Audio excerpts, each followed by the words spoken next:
Today we'll be starting Unit 2 with coterminal angles. In coterminal angles, you're going to see a shape that looks a lot like this throughout this unit. All right, this is the shape of the unit circle. There's going to be a big part of what we're doing for this unit, and it's going to have a big impact on the rest of our semester as well. Okay, so the first thing we're going to look at is the angles that happen in this shape. Okay, so the shape is basically the XY axis surrounded by a circle. Now, when you start your angles on the unit circle, you're going to start at the initial. This is the positive side of the x-axis. Okay, this is where the angles start from. Okay, they're going to go in a direction. In this case, it's going up to the terminal part of the angle, and the distance between the initial and the terminal is your angle. In this case, it's 70 degrees. Okay, now this happens throughout the unit circle. We could have another example where we start at the initial, go past the y-axis, past the negative part of the x-axis, and end up with the terminal part in the third quadrant, and this would be 250 degrees. Okay. We can also go from our initial, we can go backwards on our unit circle. So you can go either direction. You can go counterclockwise or clockwise. Counterclockwise is going to be the positive angles. Clockwise will be negative angles. So if we stop our terminal right there in the bottom part of the fourth quadrant, we're going to have negative 80 as our angle. So you can have positive or negative angles. A lot of it just depends on which direction you start after your initial. Okay. Now, we can have the same instance where we go both negative and positive and we get two separate angles. So if we were in the positive direction going counterclockwise, we'd have 280 degrees. Now notice that negative 80 and positive 280 both start and end at the same position, but they are very different angles. Okay, this is the essence of coterminal angles. Okay. All right, so let's do this real quick. You have 5 different angle measures and 5 different unit circle angles on there with initial and terminal. Please label the right angle with the right circle. So take a minute, pause the video, and figure out which one is which. All right, so hopefully pause the video and try this out on your own, and we'll go through the answers. So the first angle you have is actually 45 degrees. The second one is negative 120. The third, in the middle there, it's going to be 100. The fourth, which is in the bottom left-hand corner, it's going to be 270 degrees. And lastly, the one in the bottom right-hand corner is going to be negative 200.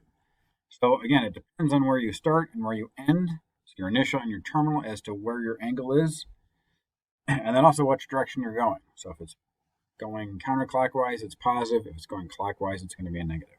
If you start at the initial and end at a terminal. All right, I think we're going to look at, in this part, is converting degrees to radians and radians to degrees. So degrees is what we've been usually looking at in terms of right triangle trig that we've done in the first unit. All right, even when you were doing geometry stuff in Math 2, you looked at everything in degrees. But radians is going to how we start to transition our measurement of angles as we move in towards graphing the trig function, sine, cosine, tangent, all that stuff. Okay, so we're going to start getting you used to looking at things in radians this unit. All right, so to convert from degrees to radians, you have your degrees. So in this case, 150 degrees. To convert from degrees to radians, you're going to multiply by pi over 180. Okay, this is a constant. It's always going to be pi over 180. All right, what you're going to do is you multiply across, you get 150 pi over 180. Then in your calculators, you're going to take 150 divided by 180 and reduce that fraction, because we want these as fractions, not as decimals. You can leave the pi out of it until you're done with it at the end. You don't put pi in your calculator. You just take 150 divided by 180, reduce that fraction, and you'll end up with 5 pi over 6. So 150 degrees is the same place on the circle as 5 pi over 6. Okay. Another one, 330 degrees. Again, our conversion from degrees to radians is going to be pi over 180. So take your fraction, 330 over 180, put that in your calculator, and reduce the fraction. Okay, when we do that, you'll end up with 11 pi over 6. Okay, so again, on our unit circle that we're going to see, not today, not tomorrow, but probably the end of this week, if you looked at the unit circle, you'll see 330 degrees is the same place as 11 pi over 6. All right, last one, you got 540. Multiply by pi over 180. Get your fraction of 540 over 180 in your calculator and reduce the fraction. And you'll end up with 3 pi. Now, besides going from degrees to radians, you have to go back basically the opposite way as well. We have to go from radians to degrees. So if we have a radian of pi over 9, when we convert it to degrees, we're going to do the reciprocal of the last conversion we had. So from degrees to radians, it was pi over 180. So from radians to degrees, we're doing 180 over pi. Okay. So what happens in this case is the pi's, since they're across from each other diagonally, they will cross each other out. And you have 180 divided by 9.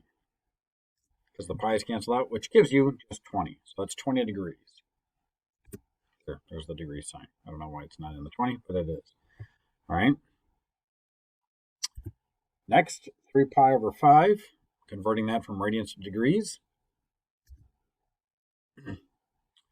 We multiply by 180 over pi.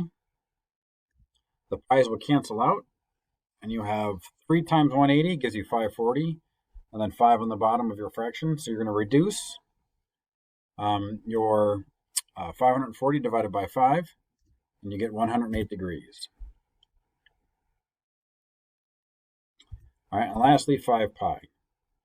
So we're still multiply by 180 over pi. So 5 times 180 gives you 900.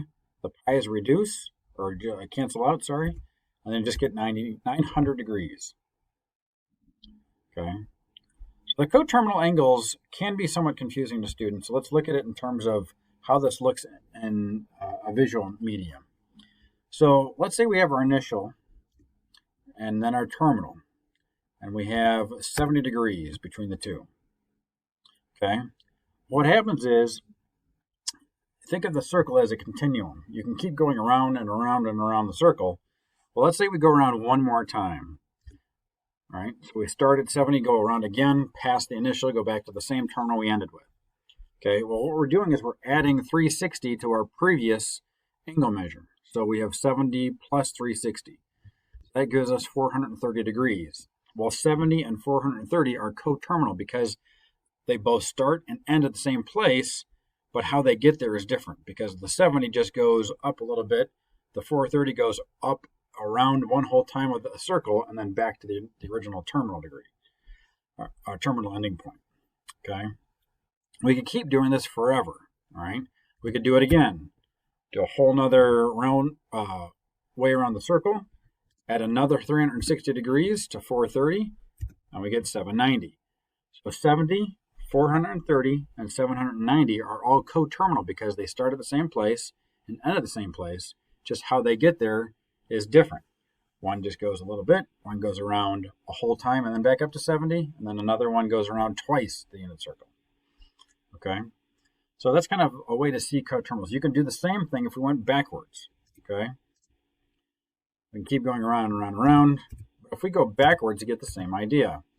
So if we took our first 70 degrees and went backwards, we'd take 70 minus 360.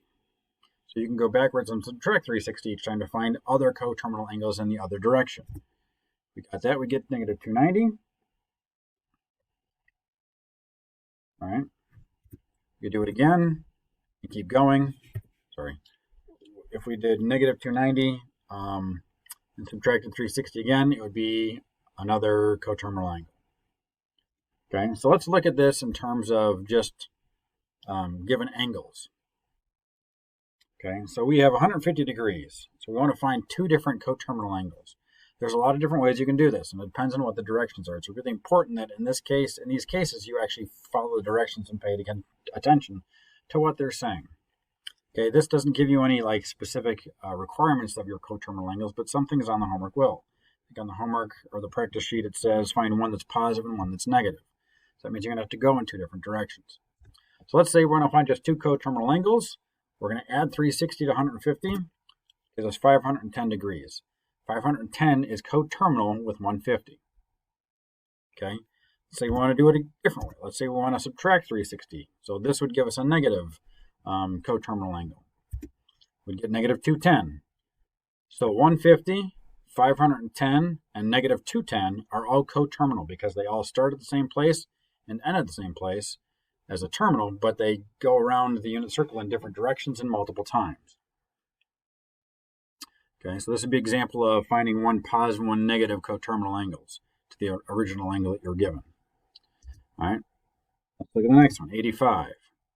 So let's say we just wanted to find two coterminals and we didn't care about the signs on them. It could both be positive, it could both be negative, it doesn't make a difference. So we're going to add 360 to 85. We get 445. Now to find the next positive coterminal angle, we can't just add 360 to 85 again because that would give us 445. What we have to do is take 445 and add 360 again to get this the next bigger coterminal angle. So we get 805. So what that means is 85, 445, and 805 are all coterminal angles with each other. So again, they start at the same initial, end at the same terminal, but how they go about getting there is different. They go about multiple times around that circle. All right, last one here, we got negative 300. So we want to get a positive one, we add 360 to get 60. So we want to get another negative one. We subtract 360 from 300 and get negative 660. So again, negative 300, 60, and negative 660 are all coterminal angles. They all start at the same initial and to the same terminal, but how they get there is different. Right? There are 4 examples on the bottom of the page. You can try those if you want. Other than that, try the practice and then come to class Tuesday with some questions. Good luck.